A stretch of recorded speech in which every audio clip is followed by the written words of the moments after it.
This is Bloomberg Businessweek Daily, reporting from the magazine that helps global leaders stay ahead, with insight on the people, companies, and trends shaping today's complex economy, plus global business, finance, and tech news as it happens. Bloomberg Businessweek Daily with Carol Massar and Tim Stenovec, live on Bloomberg Radio, television, YouTube, and Bloomberg Originals.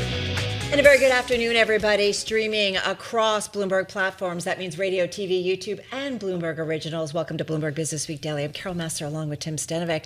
Gotta say, stocks, they are under some pressure, down from kind of hovering near record levels to one tech sector, which we're going to dig into in particular, really weighing on the trade today, Tim. Yeah, that's right. We're going to have more on the trade and markets overall in just a minute, including Walmart reaching $1 trillion market cap for the first time. We're going to talk about that in just a moment. We should note that equities extended their losses as the U.S. Navy shot down an Iranian drone headed toward an aircraft carrier in the Arabian Sea. We got that headline from Reuters just about 90 minutes ago. Yeah, so geopolitics continuing to be front and center. Hey, ahead this hour, the next 60 minutes, we're going to get into the reign of Bob Iger is over at the Magic Kingdom. Plus, get me out. This is a headline on a story on the Bloomberg. It's among our most read. We're going to tell you about the SaaS.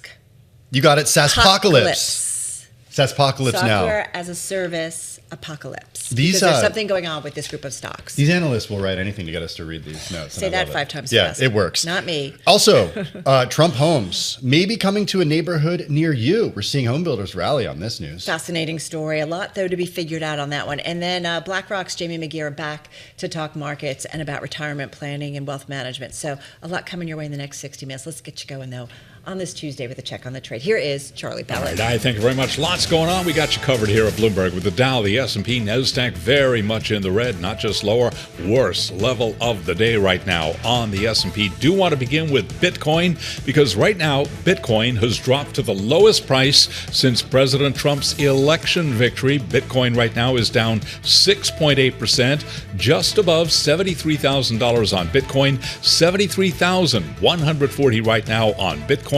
Stay with Bloomberg for the latest developments as we continue to watch the Bitcoin sell-off. S&P right now down 106, a decline of 1.5%. Dow Industrials lower by 525 on the Dow, a drop there of 1.1%. With the NASDAQ Composite Index, tech's being hit hard. NASDAQ down 2.3%. The NASDAQ 100 Index also down 2.3%. And the Russell 2000 Index now slumping by 1.2%. The VIX just above 19. 10-year yield 4.26%, with the 2-year 3.56%. Spot gold 4,900 the ounce, up 5.1%. Silver up 5.5%. 83.58 on silver right now. West Texas Intermediate crude up 1.4%, 63.04 a barrel. And Bitcoin, that quote does bear repeating because Bitcoin just dropping below 73,000, 72,964 on Bitcoin, down now by 7%. Briefly, Palantir after earnings surging 5.6%. Advanced Micro Devices after the close of trading down 3.7%. Nvidia lower by 4%. For on-demand news 24 hours a day, subscribe to Bloomberg News Now wherever you get your podcast. I'm Charlie Pellet, and that is a Bloomberg Business Flash. All right, Charlie, thank you so much. Well, get me out. We kidded at the top, but that is what some on Wall Street are saying about the software space due to fears about the destruction to be wrought by artificial intelligence. We see that trade playing out again as shares of legal software firms and also some other names, data services companies, plunging after Anthropic released a new AI automation tool that investors worry could eat into much of their core businesses. The S&P North American Software Index on a 3-week losing streak, 15% drop in January, its biggest monthly decline going back to October 2008. How's that for a superlative? Yeah. Perceived risks to the software industry have been piling up. Let's take a look at the group in reality when it comes to the AI threat. Back with us is Mandeep Singh. He's Bloomberg Intelligence Global Head of Technology Research. He joins us here in the studio. As I've been reading the notes and the reports about this, I think back to the digitization of everything. In the early part of this century. Should we be thinking about AI in the same way that anything and everything that could be automated will be automated? I mean, we have to think about AI in steps. So right now, what we are seeing is, the power of these large language models in coming up with a new interface, a chatbot or some sort of a simple interface where you can throw in data, you can automate, steps of your workflow, but generalizing that everything, will be fully automated is a stretch. And that's where, the market is right now not discerning what are the software entities that are a must-have, that are running your critical systems. We're still running mainframes. Even with public cloud and the 15-year sort of secular growth we had with cloud, mainframes are still around. So that's where sometimes there can be an overreaction in terms of extrapolating the trends. But look, there's no doubt that things will change as a result of these LLMs. And what Anthropic is showing is the coding agent gives you the ability to, come up with new types of software very quickly. And they are actually releasing new products almost every month, it seems like. So it's interesting. There's a great Bloomberg exclusive on the terminal, and it says, last fall, Apollo Global Management's John Zito, he left an audience of investors stunned. Addressing a gathering in Toronto, he said that the real threat for private capital markets wasn't tariffs, not inflation, not a prolonged period of elevated interest rates. Rather, he said the real risk is software dead. So you're saying that's not the case. No, in fact, if anything, headlines like this are typically a sign of capitulation and they signal the bottom. So I'm in that other camp where things have gone too far. And look, these companies were trading at premium valuation multiples. So when things come down 30-40%, it's still a higher multiple than your S&P and your overall indices. So valuation compression is a function of growth rates coming down. Right. And for software, there's no doubt that you've seen a slowdown in growth rates because IT spend is being allocated to AI right now. So is that a case that it's just being reallocated at the moment and it'll come back? Like, is this cyclical in nature? Like, give us an idea. Like, I'm curious about, is there something to be made, Mandeep, that some of these companies, maybe some of their products won't be needed anymore? There could be displacements, and that's where, these companies used to have a net retention rate of 120, 125%, which means 20% upsell every year. That's not happening. Those, even though gross retention is still 98, 99%, the upsell has come down. So from that perspective, the growth rates have come down. They're not growing 20, 25, 30% anymore. It's more mid-teens. And that is where the valuation compression makes sense. But I'm still not in the camp where, you will completely not RIP, not rest in peace yet for software stocks. No. It's Well, if we think back to about 15 years ago, Mark Andreessen of Andreessen Horowitz had this famous essay, "Software is Eating the World." And it was seen as really prescient at the time, and especially looking back as very prescient. Is AI eating software now? Well, it certainly is having an impact because you don't need as many seats as you need. So a lot of the business models are seat-based. Well, if you're not upselling, that is a sign that you're not adding as many employees and selling your software on a seat basis. It's more consumption, which is why all the AI infrastructures stocks still are doing very well, because Gen AI compute is all about consumption. This is not a seat-based model. And so from that perspective, there is a shift in business model that is taking place, and all these companies have to adapt. And when I look at their gross margins, they haven't come down.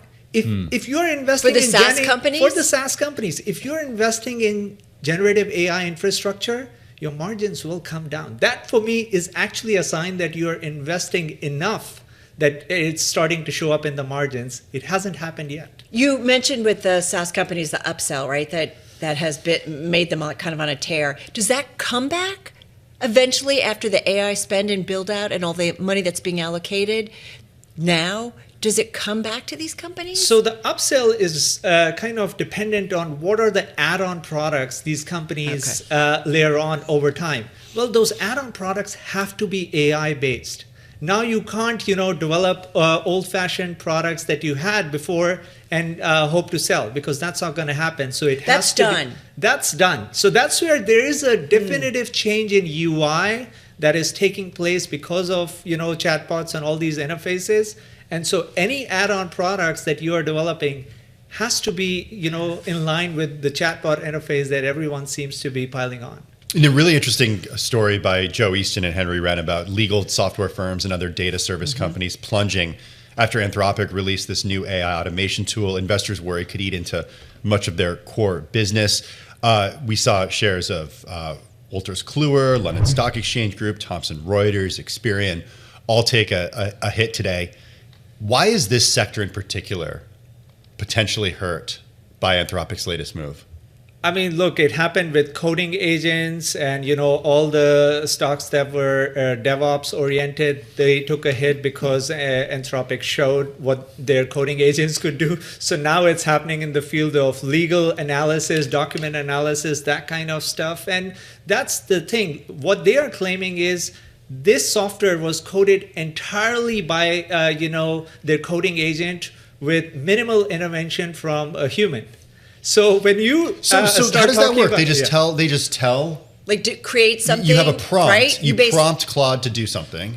You prompt, and it's a pretty long prompt. Yeah. But then the human in the loop is just overseeing what the coding agent is generating, and there's very little code that the human has to add from their side. At least that's what they're saying.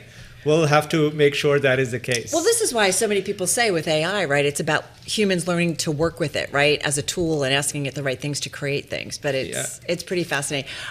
Just final thoughts as everybody's kind of like, oh my God, we're trying to figure out this trade. You're saying kind of slow down. It sounds like to me, bottom line, it's more of a valuation story. It is a valuation story. These companies were rich when it comes to their multiples. And so as a sector, and right now investors are selling everything in software. Right. They're not looking for, is this a critical system or a system of record that you can't really replace with an AI system? They're just selling everything in software. And so to me, this is a sign of, just indiscriminate selling. And at some point, we'll have a bottom. All right, this is why we everything have you except back. Palantir. Yeah, exactly. They're doing just fine.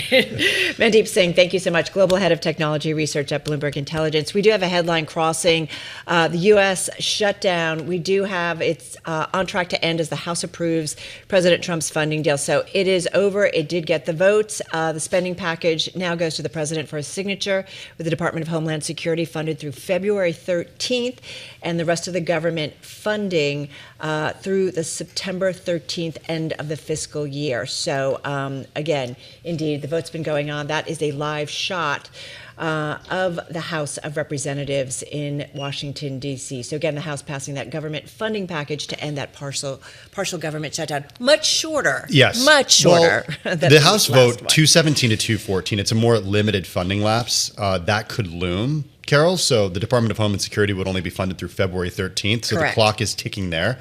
The president is negotiating with Democrats over their demands for new restraints on immigration enforcement agents. The rest of the government will be funded through September 30th, as you mentioned, the end of the fiscal year. Conservatives, though, have threatened to use procedural maneuvers to blockade the deal, but relented after Trump demanded that they vote to pass the measure. And we should point out that the spending bill did pass the Senate last week before the shutdown began at 12:01 a.m. Saturday. So short, but nonetheless, this seems to go on to the president. So we'll look for any more news on this and certainly see what the timing is around the president's signature. We'll certainly follow that for you. All right, we talked about tech and we talked about the SaaS stocks. A group of stocks that are definitely on the move. We want to get to another group that is definitely showing some action today, and that is U.S. homebuilders. They are rallying as a group today. If you look at them overall, we are seeing a move to the upside. This is on a Bloomberg exclusive that builders are working on a plan for a massive program to develop Trump homes that would address the U.S. affordability crisis while allowing private capital to deploy many billions of dollars. It sounds like there's the devil's in the details, Tim. There are details to be worked out. With more on what our team exclusively found out, Bloomberg News real estate reporter Pat Clark joins us here in the Bloomberg Businessweek studio. What did you find out? How would this work? Well, there are details still to be negotiated, right? But it would be what's typically known as a rent-to-own or pathway to home ownership program, where private investors acquire homes from home builders. These could be homes potentially that are sort of built, tailored for this program, so maybe built on the smaller side. So not built yet? Not built yet. And they could be built for this program, acquired by private investors who would then rent the homes out. And then with some sort of opportunity for renters to convert into owners. Usually the way that's worked is there's some sort of help, or at least in more recent iterations on the model, there's some sort of program to help renters save a down payment.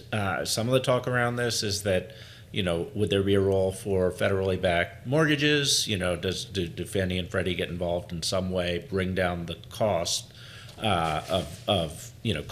in interest payments when you actually go and buy the home that you've been renting?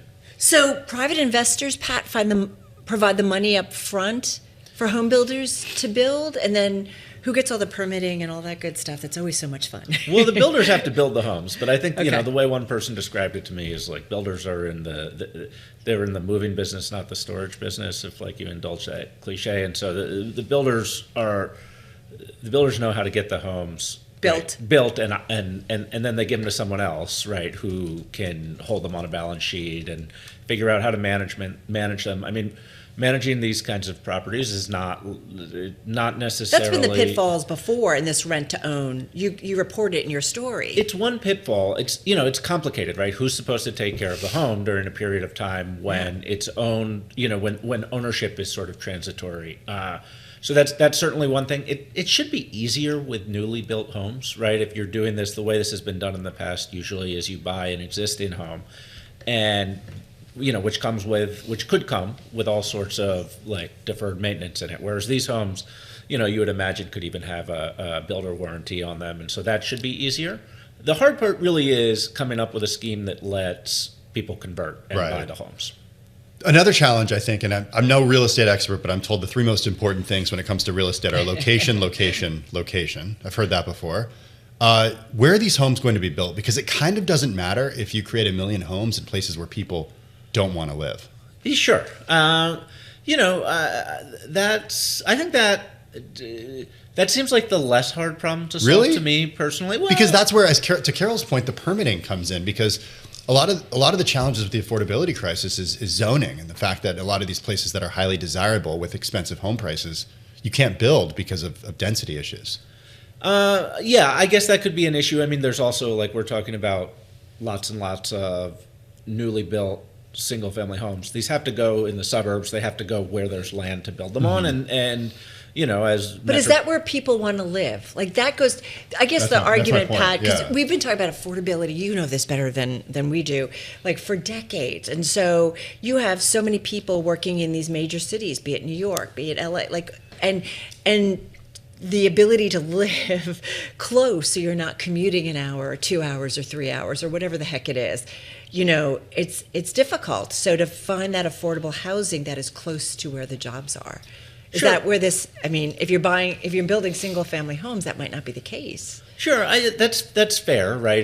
Can you actually find a market for these kinds of properties? Yeah. I mean, it's not as though there are not homes homes are being built in the suburbs, right? Some of them are built, a lot of capital is formed around this idea of built to rent, which is homes that are built for the purpose of renting out, very often in communities, in whole communities. Sometimes people call them horizontal apartment buildings. I think those are renting. I mean, it's possible that, not every project has rented as well as the developer thought it would when they started, because that happens too. And I think anytime you think about building at scale, there's a real estate cycle to contend with. But I think that there are plenty of markets where you could find demand for this kind of product. I'm wondering about the companies that could benefit here. Lennar is up 3% in a day when the broader market is lower. We're seeing home builders in general higher, apart from just a handful. Who are potential winners here? Yeah, I think anyone in the new home space, right? Like builders, building supply. I wasn't able to unearth a lot of details regarding investor, who is forming the capital to do this, right? And who gets to invest in this and on what kinds of terms. But you can certainly see opportunities there too. So is it a fund is created and then home builders tap into that fund?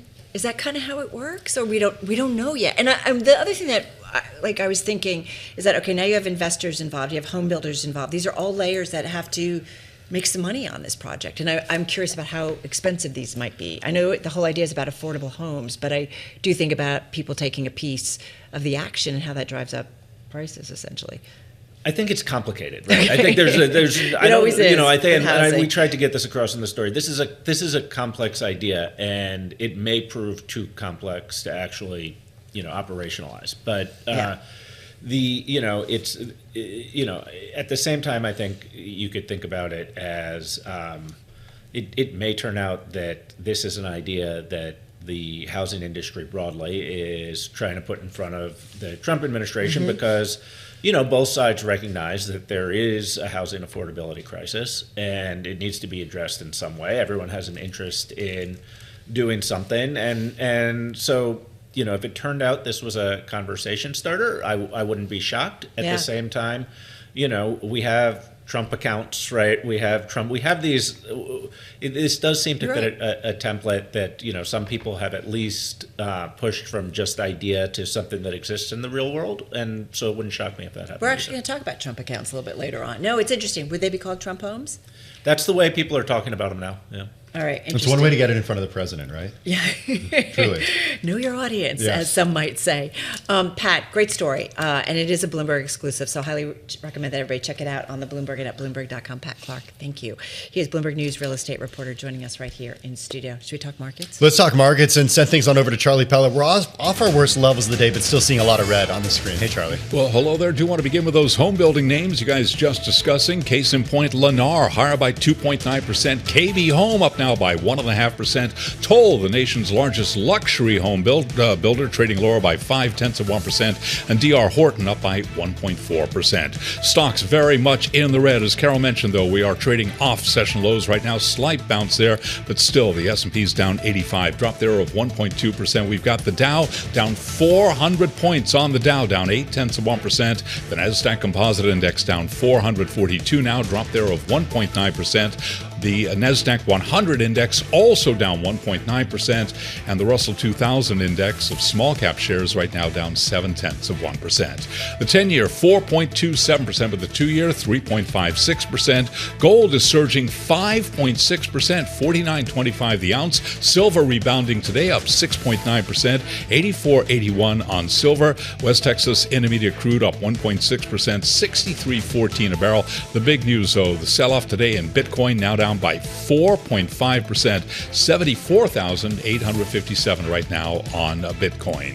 Novo Nordisk says its sales will drop this year as its blockbusters Ozempic and Wegovy face ever tougher competition. Novo Nordisk plunging now by 14.4%. Among other big pharma names out with earnings, Pfizer shares. Pfizer right now down 3.9%. Merck after earnings up by 2.8%. Coming up after the close of trading, Advanced Micro Devices. I'm Charlie Pellet. That is a Bloomberg Business Flash. Hey, thanks for that update, Charlie Pellet. Carol's just pulling it up on the terminal right now. We're looking at the latest coming out of Washington, that partial U.S. government shutdown. It's on track to end later today. This after the House passed a funding deal President Trump negotiated with Senate Democrats, Carol, overcoming opposition from both ends of the political spectrum. All right, let's get the latest on that. We head to the Bloomberg News D.C. Bureau and to Megan Scully. She's BN, Bloomberg News Capital Influence Team Leader.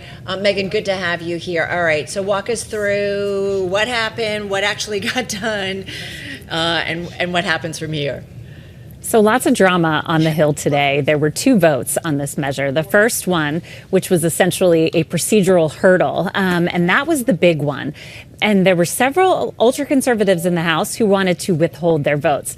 There were a lot of phone calls, a lot of arm twisting on the floor, promises made, deals made, and Republicans managed to get that procedural hurdle across the finish line. Next up was the bill itself, and that passed with some Democratic support. There were just shy of 24 Democrats who voted for this spending measure, which funds most of the government agencies that have gone unfunded for the rest of the year. Department of Treasury, Department of Defense, and several others. The Department of Homeland Security, however, is operating now on a 2-week stopgap as members of both parties try to negotiate to put some restrictions on ICE and Trump's broader immigration crackdown. Yeah, let's talk about that a little bit, because that's only funded through February 13th, while the rest of the government is funded, as you mentioned, through the end of the fiscal year, September 30th. What are Democrats and Republicans like? What's the commonality in what they're looking for in terms of restrictions on ICE? Well, there is there any, not are there a ton any of commonality. There are, I think that Democrats have put forth several demands, including ICE agents and Border Patrol agents that are in American cities, in Minneapolis and elsewhere, taking their masks off. And that has been a non-starter with House Speaker Mike Johnson. We have seen the Department of Homeland Security actually came out yesterday and said that ICE agents will be wearing body cameras, which has been another point of contention. Some, but not all agents have cameras in the field. Something we've certainly gotten used to with local law enforcement in recent years is having these cameras for accountability purposes.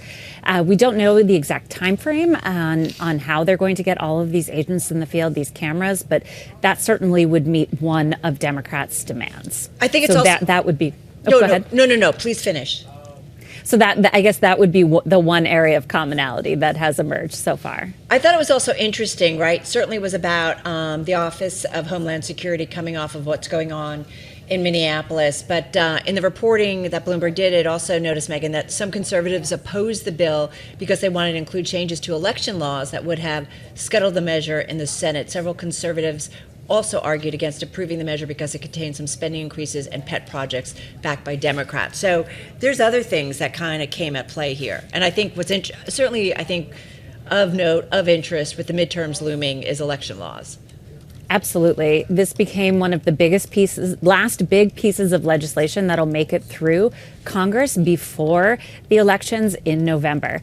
The last minute push was for voter identification laws, something that ultra-conservative Republicans in particular have pushed.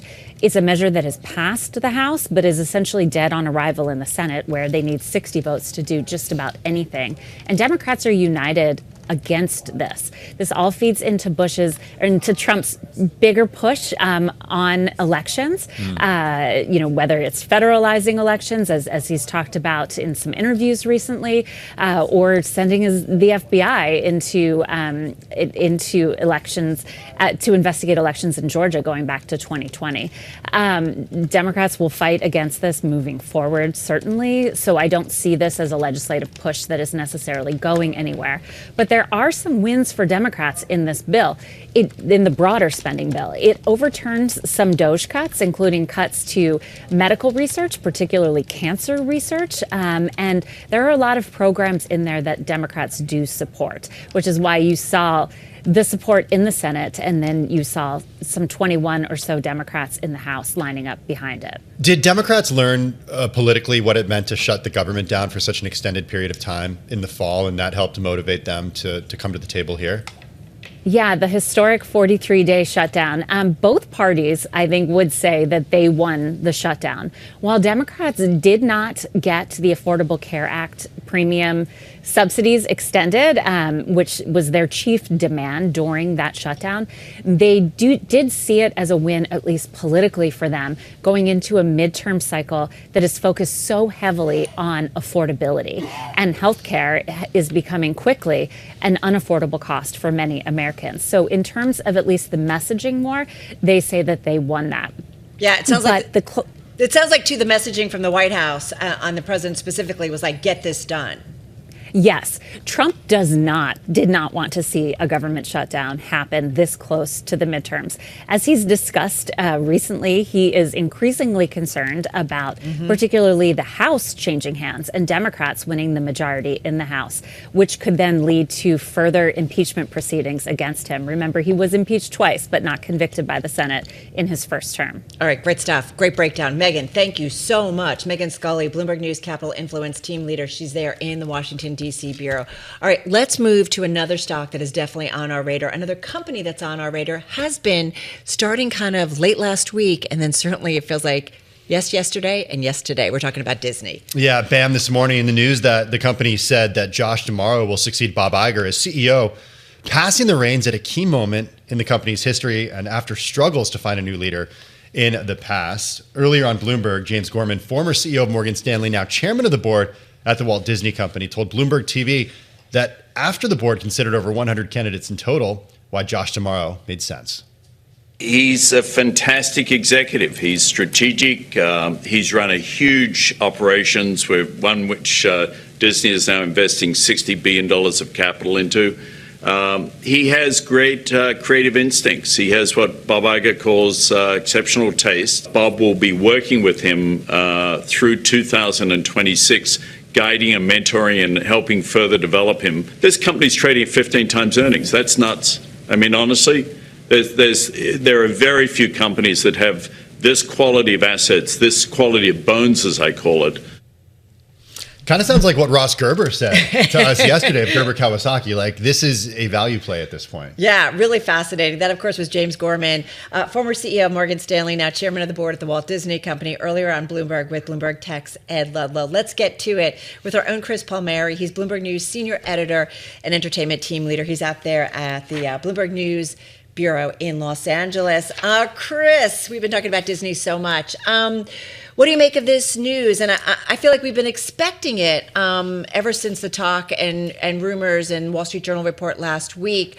Why, before we get into who is Josh D'Amaro, why is this happening earlier than expected? What do we know about Bob Iger stepping down before his contract ends later this year? I know he's going to stay on and he's going to still help. I think he doesn't want to be chair of the board. Like, why is this happening now? Well, Disney had said quite a while ago that they were going to announce the new CEO candidate. In fact, I think it was almost 2 years ago that it was going to be in early 2026. Okay. So that wasn't a surprise. What was not known was what Iger was going to do, because his contract runs through December of this year. And so I think they all worked it out, whether it was Iger's decision or not. That last time around, he stepped down, but he stayed chairman, and there was some tension between him and the CEO, and ultimately, that didn't work out, and Iger came back as CEO. And so I think this time they've had an outsider as chairman who was supervising the succession process, and they have just a real sort of clean break. Not entirely. Iger's going to stay on as a senior advisor till the end of the year, but then he'll be gone. Maybe it's not good to have, an outgoing CEO and an incoming CEO with the same first name. Maybe that's just a little rule. Bob and Bob. Maybe you just don't do that. Maybe. That's a good point. Well, Dana Walden was a name here that was considered to be a possible successor to Bob Iger. Some news in her world, too. What happens to Dana Walden? Right, so she and Josh D'Amaro were considered the two main candidates for this job, and I think there was a recognition that she is a very talented executive running Disney's TV business, but she didn't have the same level of Disney DNA that Josh D'Amaro does. 28-year veteran in the company, just a real out in the theme parks and meeting with people, meeting with employees, just kind of beloved there. But they wanted to keep Dana, and so they created really the first in this 103-year history of Disney, a chief creative officer for the entire company, and also president. So, quite a big bump up for her, and I think you'll probably see it in her compensation as well.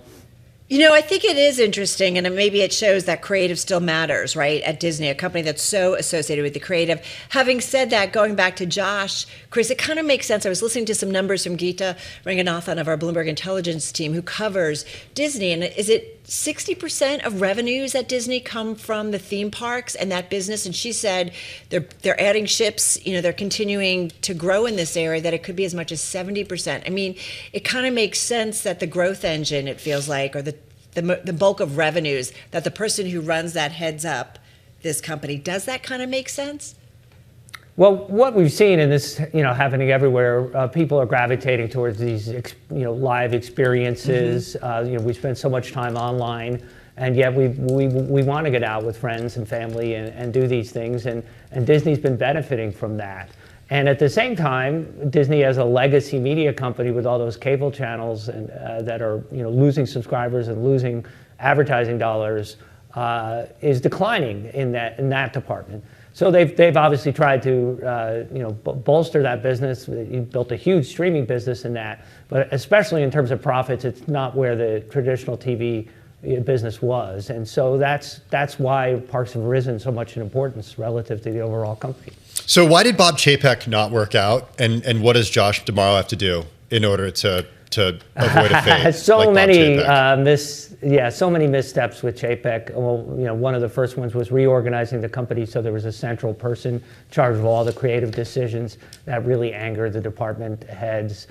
He had that major dust up in Florida that was just really humiliating for the company. And he applied a strategy in streaming, which was to spend like crazy on programs to try to lure as many subscribers as possible. And when he left, that business was losing $4 billion a year, and that was just not sustainable. But it's doing better. Yeah, much better. It's profitable now, but still much lower than Netflix. So they've got work to do. All right, great stuff, great breakdown. You and Geeta and Ed just amazing on surveillance this morning on the radio side. So really fun to hear the breakdown on a story, and really an iconic name, iconic company, iconic brand, and really an iconic CEO in terms of Bob Iger, who was there for such a long time, managing the multiple assets of Disney. Came back, and is now leaving again. Yeah, it's just kind of an interesting story, right? It's like a business school case study. He wrote a book before he came back, did. The Ride of a Lifetime. All right, good stuff. Yeah. All right, we're watching Disney, we're watching lots of stuff. When we come back, Trump funds, 401ks, private markets, and more. We talk retirement among Americans. That one, Bloomberg Businessweek Daily, continues on this Tuesday. It's 2:40 on Wall Street. We do check markets all day long here at Bloomberg. We've got the S&P 500 index just below 6,900, 68.85 right now. Dow Industrials just above 49,000, 49,013. NASDAQ is in the red, dropping by 2.1%. S&P down 1.3%. The Dow lower by 0.8%. The Bloomberg Mag 7 index down 2.2%, with the Russell 2000 index lower now by 0.8%. The 10-year 4.26%. The VIX, by the way, just above 19 right now. The 2-year yield 3.56%. Spot gold now surging 6% to $49.40 the ounce. Silver at $85 the ounce, up 7.3%. And West Texas Intermediate crude oil is advancing. WTI up 2.2%, $63.47 for a barrel of WTI. Also, Bitcoin, big story there, now down 4.5%. Bitcoin just below $75,000. Artificial intelligence firm Anthropic has released an automation tool for the legal profession that is sending companies in the data services space lower. Gartner, case in point, ticker symbol IT. It is plunging by 22.6%. Shares of FactSet Research Systems down 10%. S&P Global Inc. lower now by 11.2%, and Accenture down by 10.1%. Coming up after the close of trading, Advanced Micro Devices, Palantir, by the way, pushing higher after earnings. Right now we do have Palantir up by 5.7%. I'm Charlie Pellet. That is a Bloomberg Business Flash. All right, so the Vanguard CEO told Bloomberg yesterday, he is Salim Ramji, and he said that the Trump administration's plan to give $1,000 in seed funding to millions of U.S. children is a fabulous concept. Now, you know the U.S. is considering making Robinhood an initial trustee of the program, along with one or two other firms. The details still be working out. Curious to see what our next guest has to say about this and how it might be a factor in the retirement planning of more Americans. And then we want to broaden out. It is time now for our weekly discussion focused on women, money, and power. We speak to some of the most influential women that are out there from across the world of finance, really across the business world. Great to have back with us Jaime Magyera. She is Managing Director, Head of U.S. Wealth Advisory, and Head of Retirement at the world's largest asset manager. We're talking about BlackRock, and she's here in studio. How are you? How are you? I'm good. It's great to be here. It's great to have you here. And I do want to kind of start with that because I think about these funds, what it might mean for more Americans. We talk about the ability to create wealth, and that's whether it's to buy a house, to just think about your retirement. What do you think this means in terms of retirement planning for more Americans? Yeah, so look, I think, first of all, taking a step back, retirement, right? It is such an interesting conversation. It is changing so drastically. The ecosystem, everything about it is changing. And when you think about anything we can do as a society to help people save earlier, invest earlier, and fund those longer lives, that is a great thing. And when you think about what these accounts will do for helping people actually put money away towards their retirement, but start at a much younger age, it is about time in the market, right? You just need to have more time. And the idea of helping people start saving earlier is a wonderful thing. So you give this seed amount of money, and then hopefully the people who get that have exposure to the market, and then they start to give more as well. I think the challenge for a lot of people might be they don't necessarily have the money to add to that. So, it's a complicated program, I think, one that won't necessarily, or it's a simple program, but a complicated issue that won't necessarily solve.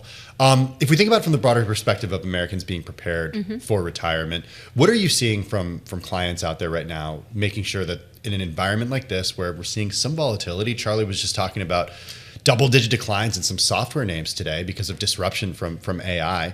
What are you hearing from them about how to hold on to their assets? Yeah, so if we take a step back and we think about what are we trying to solve for when we talk about helping more Americans achieve retirement security. So retirement security means the freedom to choose what's next, the freedom to do what's next, the freedom to support your longer life.